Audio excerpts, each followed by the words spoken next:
My name is Rosalyn Odede. I have the honor of serving as the chairperson of the Kenya National Commission on Human Rights. So this morning, we have asked you here to share with you our findings on the Shakahola tragedy, which we have labeled Mashaka ya Shakahola. Karibuni sana. The Kenya National Commission on Human Rights, pursuant to its constitutional mandate of promoting and protecting human rights in Kenya, embarked on a monitoring exercise from March 2023 to date on the Shakahola tragedy. This exercise was prompted by the mainstream media reports broadcast from March 25, 2023, which detailed the shocking findings of numerous individuals buried in shallow graves within Shakahola Forest, part of Chakama Ranch in Kilifi County near Malindi town. The discovery was linked to a religious sect led by one Pastor Paul Ntenge Mackenzie. The Commission's objective in monitoring the tragedy was to ensure transparency, accountability, and justice for the survivors and victims' families. The Commission also sought to ensure that the government and all other actors employ a human rights-based approach in all its actions related to uncovering the tragedy. And to achieve this, the Commission conducted thorough monitoring and investigations, including site visits, prison inspections, engagements with stakeholders, and interviews with victims and survivors, among other crucial strategies. After more than 11 months of monitoring and investigation, the Commission established as follows. 1. The Good News International Ministries was founded in 2003 by Pastor Paul Ntege Mackenzie, and it was officially registered by the Registrar of Societies as a ministry in 2010, with Mackenzie as the chairperson, along with 5 other officials. In 2012, the ministry registered Good News Media Kenya Limited Times TV, a broadcasting company located in Malindi. In 2019, the ministry relocated to Shakahola Ranch, where people were lured by the promise of cheap and affordable arable land, and the influx of people intensified during the COVID-19 pandemic in 2020. Upon relocating the ministry to Shakahola, intense indoctrination and radicalization by declaring a fasting regime that will culminate in the ascension to heaven of the followers was effected. Children were to be the first to die, followed by women, then the men, and finally, Pastor Mackenzie was to ascend to heaven from the center of Malindi town in August 2023. Armed militia, both male and female, who supervised and enforced the fasting and eventual death of the followers were recruited. The militia were responsible for digging shallow graves where those who succumbed to starvation were buried. The Commission received reports that those who defied the directive of fasting or attempted to escape were either strangled or clobbered to death by the militia. People's vulnerabilities were exploited, and they were convinced to dispose of their earthly possessions and give the proceeds to the ministry. After being dispossessed of their livelihoods and life savings, the followers were persuaded to destroy their vital documents, such as birth certificates, national identity cards, passports, title deeds, academic documents, and marriage certificates. The followers were intentionally isolated from their relatives and the rest of society by confining them in the desolate Shakahola wilderness, which had no telephone connectivity, transport infrastructure, or social services such as schools and hospitals. Between 17th March 2017 and the unfolding of this tragedy in March 2023, Mackenzie and some of his officials had been arrested 3 times for offenses ranging from failing to provide children with education, radicalization and offering education in an unauthorized institution, incitement to disobedience of the law, possession and distribution of unauthorized films, and operating a film studio without a valid license. Between 25th April 2023 and October 2023, the government conducted a search and rescue operation while simultaneously exhuming bodies from various mass graves. At the end of the exercise, a total of 429 bodies were exhumed, 67 adults and 25 children were rescued. I will now look at the key observations that the Commission made into the tragedy. It is deplorable to note that Mackenzie was first arrested in 2017 and charged with radicalization, promoting extreme beliefs, and failing to provide children with education, and finally released under Section 210. This points to a failure in the investigation and prosecution processes. The arrest should have triggered investigations that would have saved the lives of several people. This amounts to violating the rights of children. Second, the Commission faults the then security team in Malindi for gross abdication of duty and negligence. They not only failed to be proactive in collecting and acting on intelligence to forestall the massacre, but also unjustifiably failed to act on credible and actionable reports provided by various sources. Numerous reports had been filed at Langobaya Police Station, Malindi Police Station, and also to the local national government administration officers from 2017. The issue of radicalization by Mackenzie featured during the quarterly meeting of the Kilifi County Court Users Committee held on 15th November 2019, but was ignored. A former follower of Mackenzie narrated how she had posted on a social media page in November 2022 in a desperate attempt to draw public attention to the unfolding situation in Shakahola. Instead of investigating the veracity of the issues raised, the lady was intimidated after being accused of making baseless accusations. Mackenzie went to Langobaya Police Station and filed a complaint claiming that his life was in danger as a result of the social media post. The police summoned the social media platform administrators and reprimanded them for posting defamatory messages. The lady posted once again, raising similar alarm about the deaths in Shakahola, but the post was pulled down by the administrator, fearing reprisals from Mackenzie and the police. The Commission regrets that no known sanctions were taken against those officers who abdicated their duty to protect the hundreds of persons, including children, who are either missing, dead, or deeply traumatized as a result of their acts of gross negligence and abdication of duty. Instead, all the members of the Area Security Committee were transferred to other parts of the country. 4, the suspects were charged after being held on no charge for approximately 9 months in 4 different courts with varied offenses in a span of 8 days, raising questions about their rights to a fair hearing. The magistrate handling an application by the state seeking to hold the suspects further observed in his ruling that the Shakahola suspects were held for the longest pre-trial detention period in Kenya's history since the promulgation of our constitution in 2010. 5, there has been failure to reunite child survivors with family and kin. The Commission came across 25 children aged between 1 year and 17 years being held at a rescue center in Malindi. A number of them said their parents were still alive and in police custody, while others were unaware of the fate of their parents or siblings. It is important to reunite the children with their kin so that they can enjoy the rights enshrined in Article 53. To lure more followers, the ministry registered a TV company, Good News Media Kenya Limited, on 19th of April 2012. And the media was operating from Malindi in Kilifi County.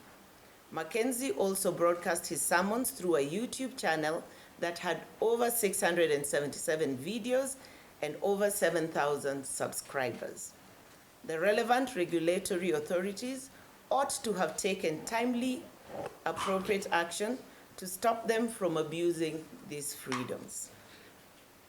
A visit to Malindi GK prison revealed that whereas Mackenzie had a mattress and a blanket, the rest of the suspects were sleeping on bare concrete floors with neither blankets nor mattresses.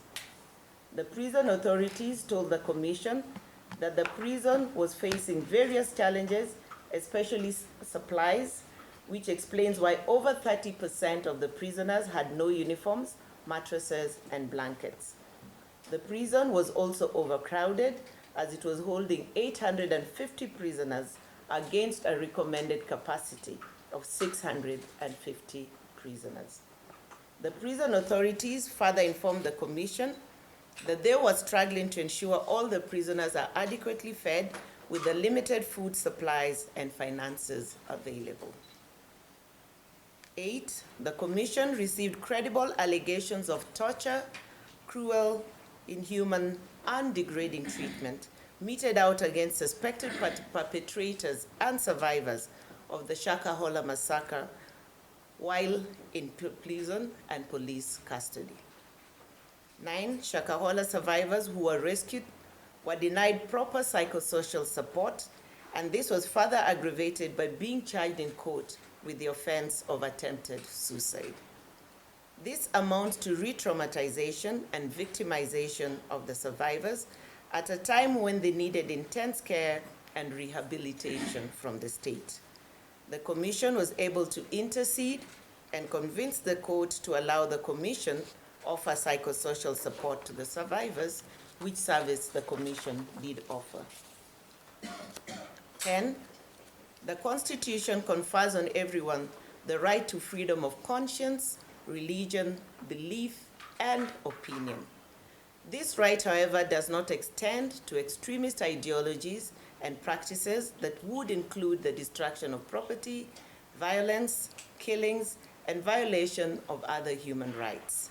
The state failed to protect its citizens from harm and abuse of their constitutionally granted rights by failing to ensure that religion is used to affect public safety, order, health, fundamental rights, and freedoms of others. The delayed resumption of exhumations by the government for the last 6 months will negatively impact the DNA sampling through the continued decomposition of the bodies in the shallow graves. 12, the slow pace in concluding the DNA processing continues to occasion more delay in releasing of the bodies to their families who have been waiting for the last 12 months. This is not only delayed justice, but also violates their cultural rights under Article 44 of the Constitution to bury their relatives in a culturally acceptable and dignified manner. 13, there has been very limited flow of information and communication from state agencies to the affected. People are anxious and need closure on the matter. There are those wondering if their kin are in the graves that are yet to be exhumed. There are those wondering if their kin are amongst the already exhumed. There are those wondering what the task force set up to investigate the tragedy have been up to. And all these are questions in the minds of those affected. Failure of the criminal justice system, which released Mackenzie severally or failed to expedite hearings against him, and also the failure by the national security and administration structures left the followers exposed to harm, injury, and abuse. 4 is the abuse of the freedom of conscience, religion, belief, and opinion. The ministry abused the right to freedom of conscience, religion, belief, and opinion. It exploited people's vulnerabilities and recruited hundreds of followers through direct fellowship, television, and the YouTube broadcasts. 5, abuse of the freedom of expression, access to information, and the media.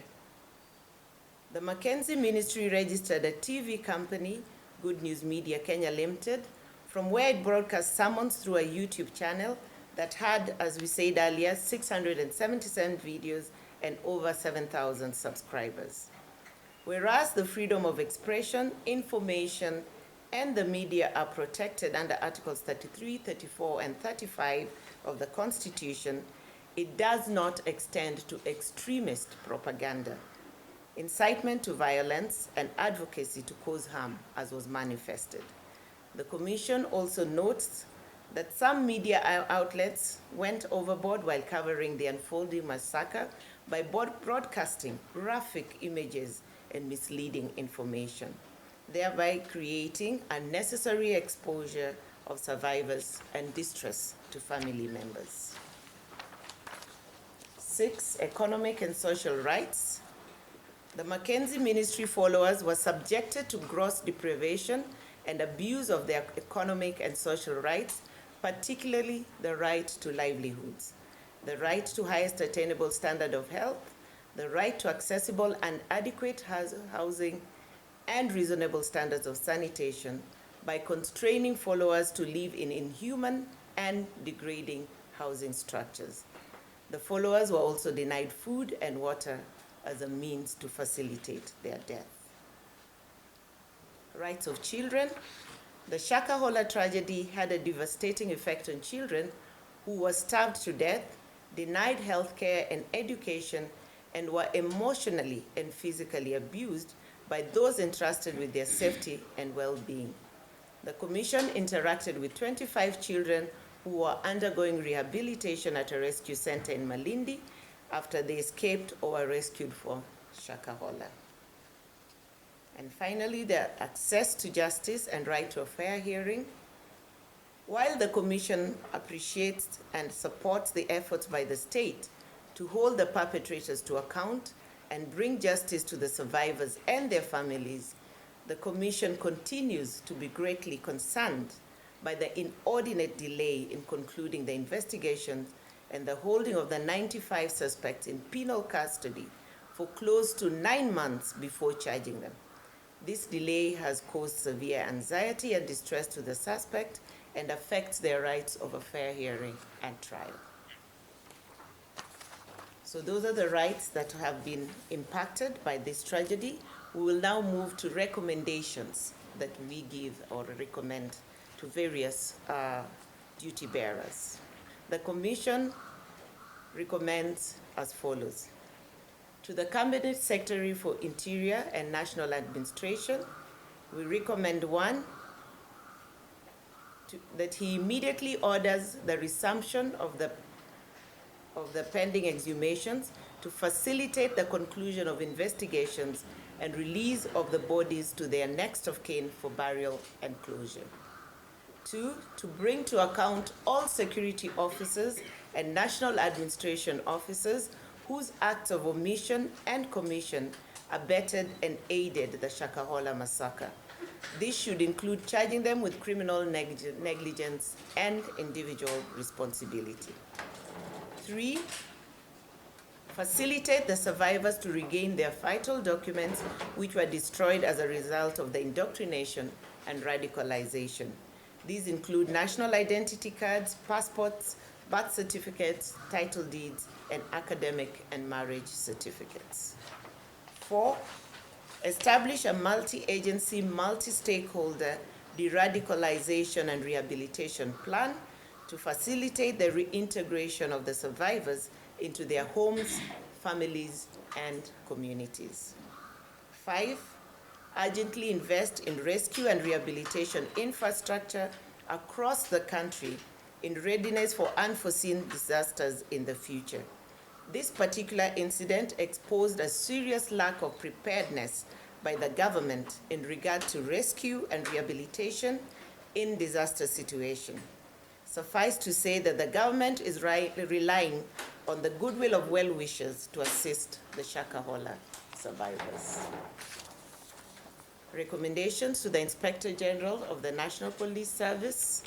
1, we recommend that he conducts thorough investigation to ensure that the perpetrators are brought to justice, especially those who bear the highest responsibility. These investigations should be expeditious and concluded in an reasonable time.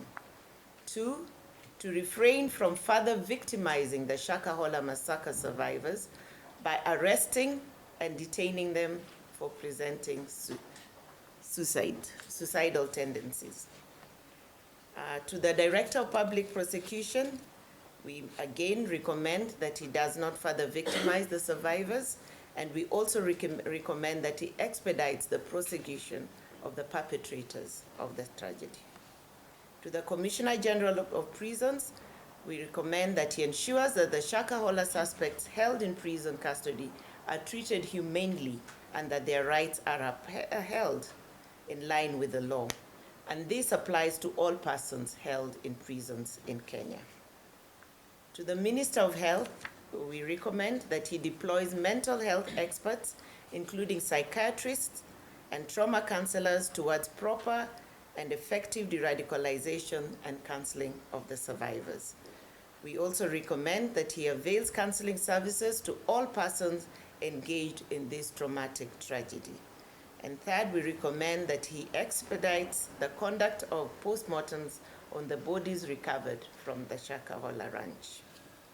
To the government chemist, we recommend that he expedites the DNA analysis and profiling to facilitate the identification and handing over of all bodies to the next of kin.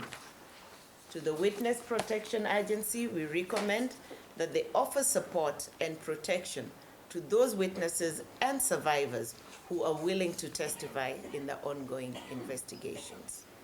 To the National Treasury and Parliament, we urge them to allocate and urgently disperse optimal resources to all the agencies dealing with the various aspects of the tragedy, and we recommend that more resources be allocated to the Correctional Services Department, Probation and Aftercare Services Department, the Children's Services Department, the Directorate of Medical Services, the Office of the Director of Public Prosecutions, the Government Chemist, the Rescue Centers, and the Kenya National Commission on Human Rights. To Parliament, we recommend that they push for the full implementation of the National Coroner's Service Act 2017 without further delay. We also urge them to enact an effective self-regulatory legal regime of the religious sector similar to the Media Council of Kenya and the Law Society of Kenya.